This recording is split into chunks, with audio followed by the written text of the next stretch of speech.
दोस्तों इंडिया में आईफोन का जो सेल है वो रैपिड ग्रोथ के साथ बढ़ते जा रहा है। ऐसे में अगर आपने मन बना लिया नया आईफोन परचेज करने का या फिर रिसेंटली आपने नया आईफोन परचेज किया तो कुछ जरूरी चीजें जो कि आपको अपने आईफोन में नए आईफोन में अभी तुरंत चेंज करनी चाहिए या फिर लेने के बाद तुरंत करनी चाहिए। चलिए वो हम जानते हैं। तो दोस्तों सबसे पहले अगर आपने नया आईफोन परचेज किया है तो आपको इसमें डेटा ट्रांसफर करने की जरूरत होगी। तो ऐसे में आप सबसे पहले अपने आईफोन का जो डेटा है वो ट्रांसफर कर लीजिए, वेदर आप दूसरे आईफोन से अपग्रेड कर रहे हैं या फिर अगर आप एंड्रॉइड फोन से अपग्रेड कर रहे हैं आईफोन में तो वो जो डेटा ट्रांसफर है वो जरूर कर ले ताकि आपको बार बार अपने फोन को रीसेट करने की जरूरत ना पड़े। जैसे ही आप सेटअप कर रहे हैं वैसे ही अपने डेटा को ट्रांसफर कर लीजिए और कंप्लीटली अपने सारे डेटा को मूव कर सकते हैं अपने आईफोन में। वैसे दोस्तों अपने आईफोन में पुराने आईफोन से कैसे डेटा को ट्रांसफर करना है या फिर अगर आप एंड्रॉइड से अपग्रेड कर रहे हैं या फिर मूव कर रहे हैं आईफोन में तो उसमें डेटा कैसे ट्रांसफर करना है उसके लिए मैंने वीडियो बनाया हुआ है। आप लिंक जो डिस्क्रिप्शन में होगा उस पर क्लिक करके उस वीडियो को जरूर देख सकते हैं। दोस्तों सबसे पहले अगर आपने नया आईफोन परचेस किया है तो व्हाट्सएप आज के टाइम में बहुत ज्यादा जरूरी चीजें हैं। सारे चैट्स हिसाब वगैरह जो भी चीजें हैं वो हमारे व्हाट्सएप पे होते हैं क्योंकि हम डे टू डे लाइफ में व्हाट्सएप का यूज बहुत करते हैं। तो ऐसे में अगर आप अपना नया आईफोन परचेस करते हैं और आपको डेटा ट्रांसफर करना है तो मेक श्योर कर ले कि आपका जो व्हाट्सएप है वो डेटा ट्रांसफर हो जाए, क्योंकि अगर व्हाट्सएप अगर आप ट्रांसफर करना चाहते हैं तो उसके लिए आपको फिर से अपना फोन रिसेट करना पड़ेगा। तो बार बार आपको प्रॉब्लम ना हो उसके लिए सबसे पहले आप अपने चैट को जरूर ट्रांसफर कर लें। जैसा आप देख सकते हैं मैंने यहाँ पे ऐसे ही व्हाट्सएप को इंस्टॉल किया तो मेरे जो पुराने चैट्स वगैरह है वो मुझे यहाँ पे नहीं दिख रहे हैं। इसके अलावा अगर आपको चैट्स को ट्रांसफर करना है तो आप दूसरे एंड्रॉइड फोन्स वगैरह में आपको सिंपली चैट्स में जाना है और यहाँ पे जो ट्रांसफर का ऑप्शन होगा मूव चैट्स टू यहाँ पे आईफोन दिखेगा या फिर ट्रांसफर चैट्स टू आईफोन आपके पुराने फोन में दिखेगा तो वो आप टैप करके अपने जो डेटा ट्रांसफर है वो कर सकते हैं। लेकिन दोस्तों अपने फोन को सेटअप करने से पहले ये सारी चीजें कर लें, क्योंकि अगर आप नहीं करेंगे तो डेटा ट्रांसफर के दौरान व्हाट्सएप जो ट्रांसफर होगा उसके दौरान आपको यहाँ पे आपका जो फोन है वो रिसेट करना पड़ेगा। वैसे जो व्हाट्सएप का चैट है उसे कैसे ट्रांसफर करना है अपने नए आईफोन में उसके लिए भी मैंने एक वीडियो बनाया हुआ है, वो भी डिस्क्रिप्शन में आपको मिल जाएगा, तो आप उस पर क्लिक करके उस वीडियो को जरूर देख लें। नेक्स्ट थिंग जो कि आपको अपने नए आईफोन में करनी चाहिए दोस्तों वो है पासकोड से रिलेटेड, या फिर अगर आपका फोन जो है वो आईफोन फेस आईडी सपोर्ट करता है या फिर टच आईडी तो वो जरूर सेटअप कर ले, क्योंकि ये सिक्योरिटी के हिसाब से बहुत ज्यादा जरूरी है कि कोई भी आपका फोन ऐसे ही लेकर उसे यूज ना कर सके बिना पासकोड वगैरह को इनपुट किए हुए। तो अगर आपने सेटअप के दौरान उसे नहीं डाला हुआ है, मतलब नहीं सेटअप किया हुआ है, तो कोई बात नहीं है। सबसे पहले आपको अपने आईफोन की सेटिंग्स में आना है और सेटिंग्स में आने के बाद दोस्तों आपको स्क्रॉल करना है नीचे और यहाँ पे आपको फेस आईडी एंड पासकोड का एक ऑप्शन दिखेगा, तो आप इस पे टैप करिए और टैप करने के बाद यहाँ पे जैसे मैंने पहले से पासकोड डाला हुआ है तो आपके केस में ये चीजें नहीं होंगी अगर आपने सेटअप नहीं किया हुआ है, या फिर अगर पासकोड सिर्फ आपने सेटअप किया हुआ फेस आईडी वगैरह आपको सेटअप करना है तो अपना जो पासकोड आपने डाला हुआ है वो यहाँ पे इनपुट करिए। और इनपुट करने के बाद दोस्तों आपको यहाँ पे कुछ इस तरह से ऐसे जो ऑप्शंस हैं वो यहाँ पे डिसेबल दिखेंगे, ये जो चीजें हैं। तो यहाँ पे आपको आईफोन अनलॉक का जो ऑप्शन है उसे इनेबल करना है। आईफोन अनलॉक इनेबल करने के लिए यहाँ पे जैसे मेरा जो फोन है वो फेस आईडी वाला है तो इसमें फेस आईडी ही काम करेगा, और टच आईडी है आपके पास तो टच आईडी भी ऑप्शन आपको वहाँ पे दिखेगा। तो आपको यहाँ पे आईफोन अनलॉक पे टैप करना है और उसके बाद आपका जो फेस आईडी है वो फेस आईडी यहाँ पे वर्क करना शुरू कर देगा, फेस आईडी की सेटअप होगी और उसके बाद आप आसानी से इसे यूज कर पाएंगे। इसके अलावा दोस्तों अगर आपने यहाँ पे फेस आईडी का आपका जो फोन है वो है तो यहाँ पे सेटअप एंड ऑल्टरनेटिव जो या फिर ऑल्टरनेट अपीयरेंस होता है वो भी ऑप्शन मिल जाता है। तो एक साथ दो फेसेस आप स्कैन कर सकते हैं, मतलब कि दो लोग स्कैन कर सकते हैं और उसके बाद अगर चाहे तो मतलब अपने फोन को अनलॉक करने के लिए किसी फ्रेंड वगैरह को भी ऐड कर सकते हैं जिसपे कि आप ट्रस्ट करते हो। इसके अलावा ऑप्शन आपको मिल जाता है फेस आईडी एंड मास्क का, अगर मतलब आप फेस आईडी विथ मास्क का अगर आप मास्क के साथ यूज करना चाहते हैं तो उसके लिए भी सेटअप प्रोसेस आपको यहाँ पे मिल जाएगा। तो आप ये चीजें करके उसके बाद फिर आप आसानी से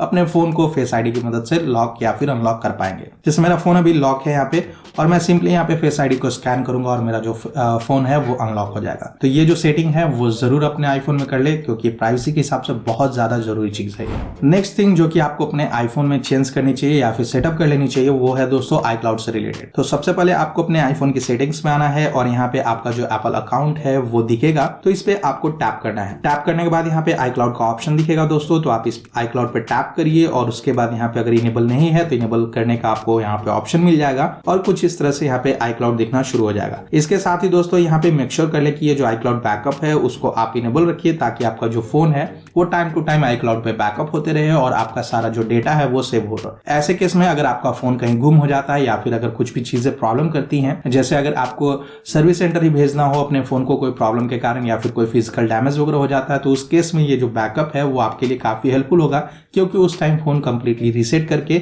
जो सर्विस सेंटर वाले हैं वही लेते हैं। तो ऐसे में जब आपको आपका फ़ोन मिलेगा, आप रिटर्न उस फ़ोन को यूज़ करेंगे या फिर दूसरे आईफोन में लॉगिन करेंगे, तो ये जो आपका फ़ोन का डेटा है वो सारा कुछ iCloud की मदद से आपके फ़ोन में ट्रांसफ़र हो जाएगा। तो ये जो बैकअप दिस आईफोन का फीचर है उसे ज़रूर इनेबल कर ले। साथ ही साथ और भी बहुत सारे ऑप्शंस है, जैसे access iCloud data on the web, ये सारी चीज़ें आप इनेबल कर लीजिए और iCloud की मदद से आपके photos, iCloud drive, passwords, notes, messages, mail, ये सारी चीज़ें आप आसानी से यूज़ कर पाएंगे कहीं पे भी। अगला जो सेटिंग है दोस्तों, जो कि आपको अपने नए आईफोन में तुरंत चेंज करनी चाहिए, वो काफ़ी ज़रूरी चीज़ है। क्योंकि ऐसे अगर आपका फ़ोन कहीं पे भी टेबल वगैरह पे पड़ा हुआ है, कोई भी फ़ोन आपका उठाता है या फिर अगर आप कहीं से पब्लिक प्लेस वगैरह में भी भूल जाते हैं, तो उस केस में आपका कोई भी फ़ोन लेकर कुछ इस तरह से कंट्रोल सेंटर को इनेबल करेगा और उसके बाद यहाँ पे फ्लाइट मोड डाल देगा या फिर एरोप्लेन मोड को एक्टिवेट कर देगा और उसके बाद आपका जो फ़ोन है वो कंप्लीटली ऑफलाइन चला जाएगा। इस केस में आप अपने फ़ोन को एक्सेस नहीं कर पाएंगे या फिर अपने फ़ोन को लोकेट नहीं कर पाएंगे। तो इसके लिए दोस्तों ये जो सेटिंग है वो काफ़ी ज़रूरी है। ये कौन सी सेटिंग है, चलिए वो हम जानते हैं। जैसे अगर हम बात करें दोस्तों, यहाँ पे मेरा जो फोन है वो अगर लॉक्ड है और उस केस में अगर मैं या फिर कोई भी मेरा जो फोन है वो लेकर कुछ इस तरह से अगर एक्सेस करने की कोशिश करेगा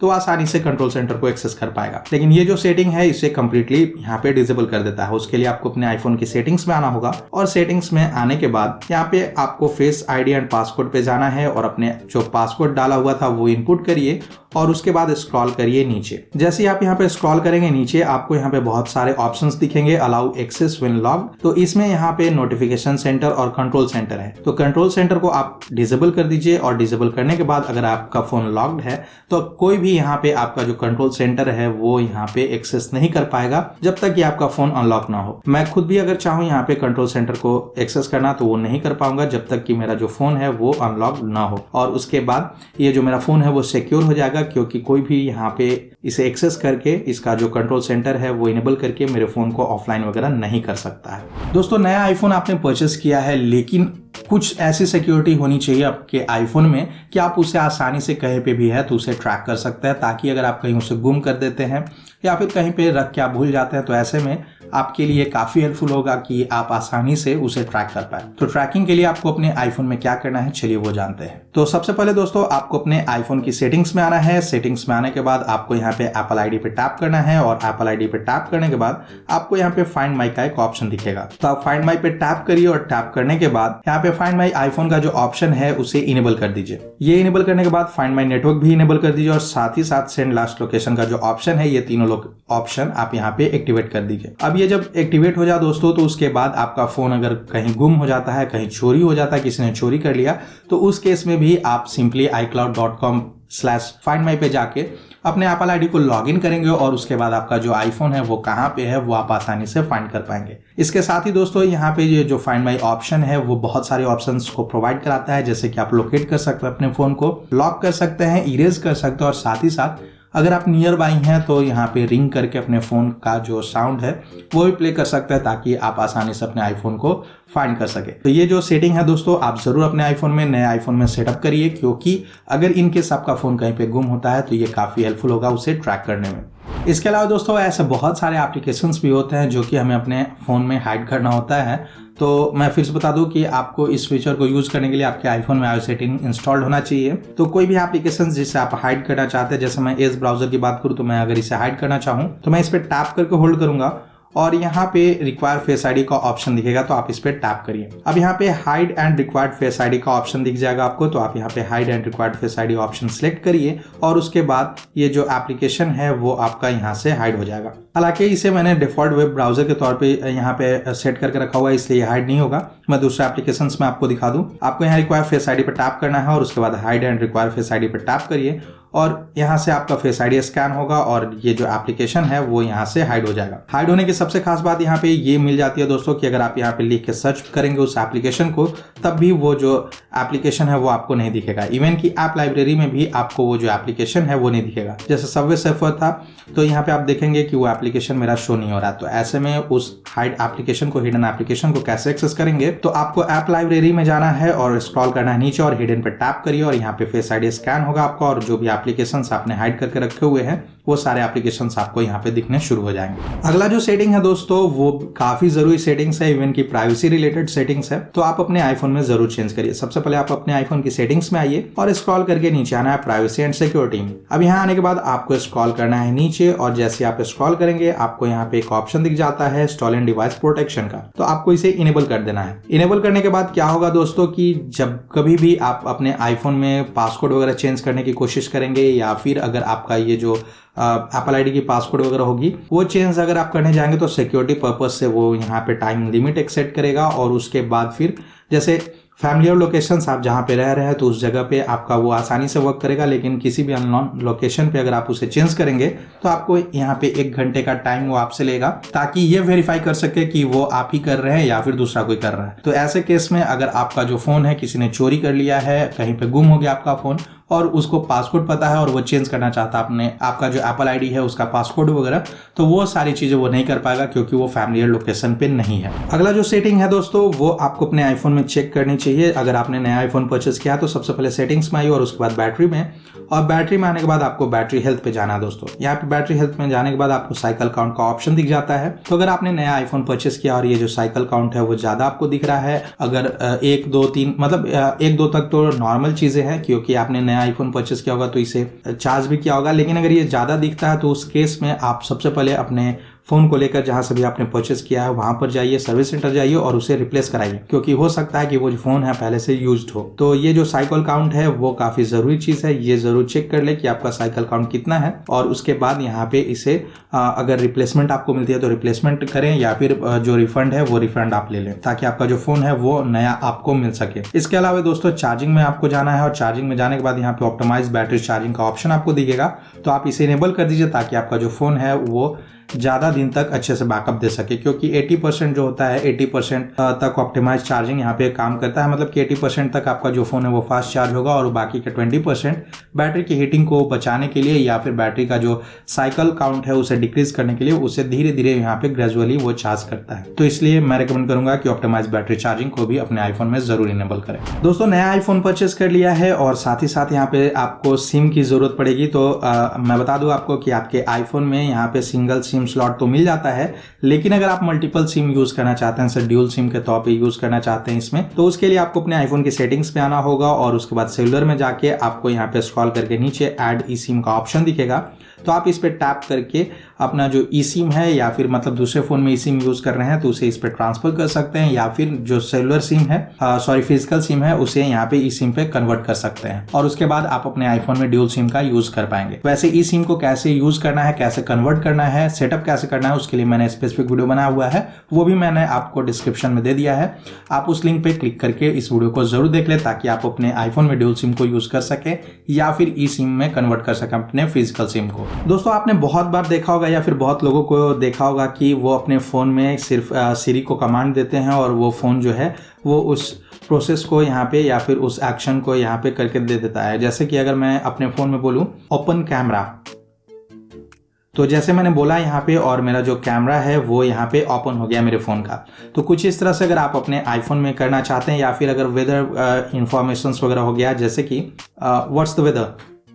is currently clear and 80 degrees. तो ऐसे अगर आप अपने आईफोन में कुछ भी चीजें सीरी से कराना चाहते हैं तो उसके लिए आपको सबसे पहले अपने आईफोन में सीरी को सेटअप करना होगा। सीरी को सेटअप करने के लिए अपने आईफोन की सेटिंग्स में जाइए और यहाँ पे स्क्रॉल करके सीरी का ऑप्शन दिखेगा। अगर आपके फोन में एप्पल इंटेलिजेंस है, जैसे iOS 18 को आपने इंस्टॉल किया होगा तो एप्पल इंटेलिजेंस भी आपको दिखेगा। तो सीरी अगर है सिर्फ और सिर्फ या फिर एप्पल इंटेलिजेंस भी है तो आपको इस पे टैप करना है और यहाँ से जाकर ये जो सीरी का ऑप्शन है वो आपको यहाँ पे इनेबल कर देना है। अभी इसमें एप्पल इंटेलिजेंस है तो एप्पल इंटेलिजेंस का ऑप्शन मुझे मिल रहा है, लेकिन अगर इनकेस आपका जो फोन है उसमें सिर्फ और सिर्फ सीरी है तो सीरी का ऑप्शन दिखेगा। सीरी का ऑप्शन दिखे तो आप सिंपली इसे इनेबल करिए और इनेबल करने के बाद वो आपके फोन में मैं आपको दिखा दूं यहाँ पे जैसे कुछ इस तरह से सीरी देखने को मिलेगा। तो सीरी पे टैप करना है और उसके बाद यहाँ से सीरी का जो ऑप्शन है वो सिलेक्ट कर लेना है और लैंग्वेज में इंग्लिश और हिंदी जो होगा, मतलब इंग्लिश इंडिया सिलेक्ट करिए और उसके बाद इंग्लिश एंड हिंदी सिलेक्ट कर लीजिए और आपके फोन में जो सीरी है वो काम करना शुरू कर देगा। वैसे सीरी कैसे एक्टिवेट करना है तो उसके लिए स्पेसिफिक वीडियो भी मैंने बनाया हुआ है, तो आई बटन पे क्लिक करके उस वीडियो को जरूर देख लें। और जब आपके फोन में सीरी एक्टिवेट हो जाए तो आप सिंपली सीरी को कमांड दीजिए जैसे हे सीरी, या फिर ये जो साइड बटन है उसे प्रेस करके सीरी को एक्टिवेट कर लीजिए और उसके बाद आसानी से कोई भी कमांड्स दीजिए अपने आईफोन में सीरी को और वो आप परफॉर्म करके आपके सामने लाकर रख देगा सारा कुछ। अब चलिए दोस्तों हम बात करते हैं, जैसे नया आईफोन आपने परचेस किया है तो कैमरा के लिए बहुत ज़्यादा ही फेमस है आईफोन, तो कुछ सेटिंग्स जरूरी हैं आपके आईफोन में चेंज करने के लिए कैमरा से रिलेटेड। तो सबसे पहले आपको अपने आईफोन की सेटिंग्स में आना है और स्क्रॉल करना है नीचे और यहाँ पे कैमरा दिखेगा। तो कैमरा में आने के बाद आपको यहाँ पे एक जरूरी चीज है दोस्तों, वो यहाँ पे चेंज कर लेना है। जैसे फॉर्मेट्स है तो फॉर्मेट्स में आप जाएंगे तो यहाँ पे कैमरा कैप्चर जो है वो हाई एफिशिएंसी दिखेगा आपको और मोस्ट कंपैटिबल दिखेगा। तो आप अगर एंड्रॉइड फोन्स वगैरह में भी अपने ये जो फोटो है उसे शेयर करना चाहते हैं या फिर मतलब ओल्डर डिवाइसेस आपके पास हैं, विंडोज वगैरह हैं, तो उसमें अगर आप यूज करना चाहते हैं तो ये जो मोस्ट कंपैटिबल है उसे यहाँ पे सिलेक्ट कर लीजिए, क्योंकि अगर यहाँ पे हाई एफिशिएंसी यूज करिएगा तो उसमें जो फाइल फॉर्मेट होगा वो HEIF या फिर HEVC फॉर्मेट में होगा, जो कि सारे डिवाइसेस में सपोर्टेड नहीं होता है। वैसे अगर मोस्ट कंपैटिबल अगर आप करिएगा तो वो JPEG होगा या फिर H.264 में वीडियो कंप्रेशंस वगैरह होंगे, तो ये सारे डिवाइसेस में आपका काम करने वाला है, सारे डिवाइसेस में सपोर्टेड होगा। तो ये जो सेटिंग है वो आप अपने आईफोन में जरूर चेंज करिए। इसके अलावा दोस्तों हम बात करते हैं यहाँ पे डिस्प्ले एंड ब्राइटनेस की। तो डिस्प्ले एंड ब्राइटनेस में आपको जाना है और उसके बाद आपको यहाँ पे मोड मिल जाता है या फिर थीम मिल जाता है आपके फोन के लिए। जैसे अभी यहाँ पे लाइट मोड मेरा सिलेक्टेड है तो अभी आप देखेंगे कि ये जो ऑप्शन है या फिर जो भी मतलब थीम्स है यहाँ पे वो लाइट मोड में मुझे दिख रहे हैं, लेकिन मैं यहाँ पे डार्क जैसे सिलेक्ट करूंगा मेरा जो फोन है वो डार्क मोड में चला जाएगा। तो आपको जैसा अपीयरेंस पसंद है उसके हिसाब से लाइट मोड और डार्क मोड को सिलेक्ट कर सकते हैं। इसके अलावा यहाँ पे आपको ऑटोमेटिक का ऑप्शन मिल जाता है, जिसमें कि ऑप्शन मिल जाता है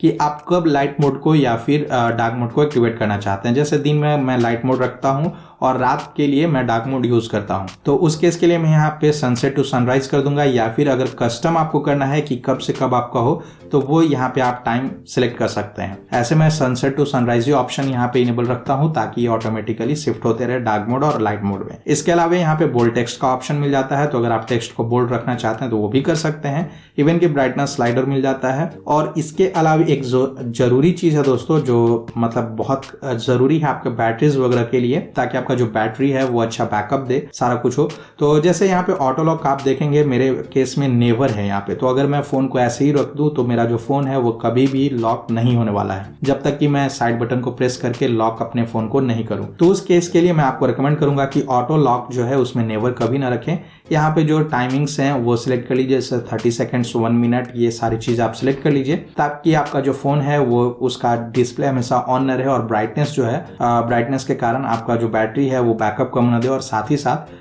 ऐसे में अगर आप अपने फोन को कहीं पे रख के भूल जाएंगे तो आपका फोन लॉक नहीं होगा और सारी चीज एक्सेसिबल होंगे। तो ये जो सेटिंग है वो जरूर अपने आईफोन में चेंज करिए। अब दोस्तों अगर आप अपने नए आईफोन में शिफ्ट करते हैं एंड्रॉइड से, तो ऐसे में बहुत सारे एप्लीकेशंस होंगे जो कि आप पहले से यूज करते थे और आप चाहते हैं कि अपने आईफोन में उसी एप्लीकेशंस के लिए मतलब उन चीजों के लिए उस एप्लीकेशन को यूज करें। तो यहाँ पे डिफॉल्ट एप्स का आपको एक ऑप्शन मिल जाता है, लेकिन ये जो ऑप्शन है वो iOS 18 में ही आपको मिलेगा। तो आसानी से आप अपने आईफोन में डिफॉल्ट ऐप्स को सेट कर सकते हैं। वो कैसे करना है, सबसे पहले आप अपने आईफोन की सेटिंग्स में आइए और सेटिंग्स में आने के बाद स्क्रॉल करिए यहाँ ऐप्स तक और यहाँ पे डिफॉल्ट ऐप्स का आपको ऑप्शन मिल जाएगा। तो डिफॉल्ट ऐप्स में आने के बाद आपको ईमेल, मैसेजिंग, कॉलिंग, फिल्टरिंग या फिर ब्राउजर के लिए ट्रांसलेशंस के लिए बहुत सारी चीजें आपको देखने को मिलेंगी। जैसे ब्राउजर की मैं बात करूं, मैं यहाँ पे एज ब्राउजर यूज करता हूँ क्योंकि मैं एंड्रॉइड में भी यूज करता हूँ और साथ ही साथ यहाँ पे आईफोन में भी यूज करता हूँ, अपने पीसीज वगैरह में भी यूज करता हूँ इसे। तो अगर मैं यहाँ पे सफारी यूज करूंगा तो कुछ भी चीजों को सर्च करने के लिए अगर मैं सफारी को यूज कर रहा हूँ और उसके बाद पीसी पे जाऊंगा तो वो मुझे नहीं मिलेगा, उसका जो हिस्ट्री है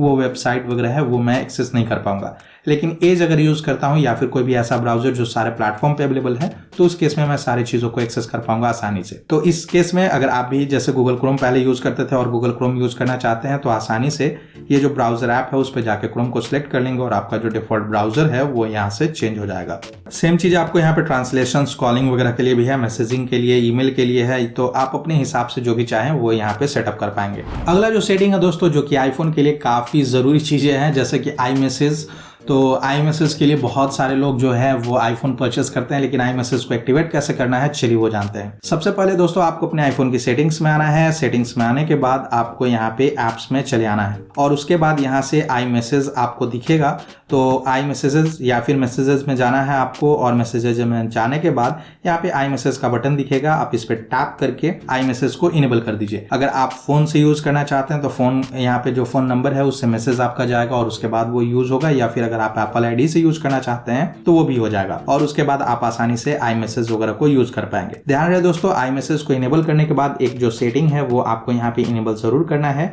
जैसे सेंड एज टेक्स्ट मैसेज है यहाँ पे। तो अगर किसी को भी आप आई मैसेज करते हैं, और जैसे कि अगर आप सिम कार्ड का यूज कर रहे हैं आई मैसेज के लिए मोबाइल नंबर का, उस केस में अगर आप किसी को आई मैसेज करते हैं, इंटरनेट अवेलेबल नहीं है, तो उस केस में वो टेक्स्ट मैसेज के तौर पे जाएगा। तो उसके लिए यहाँ पे सेंड एज टेक्स्ट मैसेज का जो ऑप्शन है वो इनेबल करना जरूरी है, क्योंकि कोई जरूरी अगर आपको टेक्स्ट करना है और आप आई मैसेज करते हैं, इंटरनेट नहीं है, तो वो मैसेज नहीं जाएगा। लेकिन अगर आपने इसे इनेबल करके रखा हुआ है तो करियर चार्जेस होंगे, लेकिन आपका वो मैसेज जो है वो सेंड हो जाएगा। इसके साथ ही जो अगला और आखिरी सेटिंग है दोस्तों, जो कि आपको अपने आईफोन में तुरंत चेंज करनी चाहिए या फिर सेटअप करनी चाहिए, वो है फेस टाइम से रिलेटेड। जी हाँ दोस्तों, आपके आईफोन में यहाँ पे एक फेस टाइम एप्लीकेशन मिलता है, जिसकी मदद से आप किसी भी यहाँ पे आईफोन यूजर्स के साथ आसानी से कॉल्स कर सकते हैं, बातचीत कर सकते हैं, सिर्फ और सिर्फ एक टच पे। तो ये जो फेस टाइम है उसे इनेबल कैसे करना है, सेम आपको अपने आईफोन की सेटिंग्स में जाना है, फिर ऐप्स में जाना है आपको, और यहाँ से जो फेस टाइम एप्लीकेशन है वो सिलेक्ट करना है। तो फेस टाइम में जाइए आप, और उसके बाद सेम चीजें करनी है। यहाँ पे जिस भी चीजों से आप यहाँ पे फेस टाइम को एक्टिवेट करना चाहते हैं, अपने फोन से या फिर मतलब अपने एप्पल आईडी से,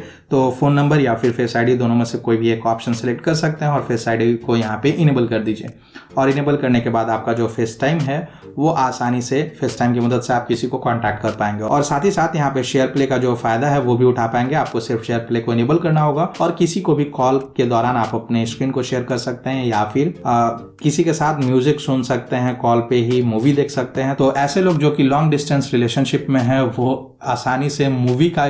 मजा ले सकते हैं, या फिर फ्रेंड्स के साथ आप मूवी का मजा ले सकते हैं फेस टाइम करके। तो ये जो सेटिंग है वो जरूर अपने आईफोन में इनेबल कर लीजिए। तो दोस्तों, ये थे कुछ जरूरी सेटिंग्स जो कि आपको नए आईफोन को परचेज करने के बाद तुरंत अपने आईफोन में चेंज कर लेनी चाहिए या फिर सेटअप कर लेनी चाहिए। मैं उम्मीद करता हूं ये वीडियो आपके लिए काफी हेल्पफुल है। ऐसी मजेदार वीडियोस के लिए अविटेकी को सब्सक्राइब करना ना भूलें, क्योंकि मैं हमेशा ऐसी मजेदार वीडियोस बनाता रहता हूं। और साथ ही साथ बेल आइकन को प्रेस कर ले ताकि आपको नए वीडियो का नोटिफिकेशन हमेशा मिलते रहे।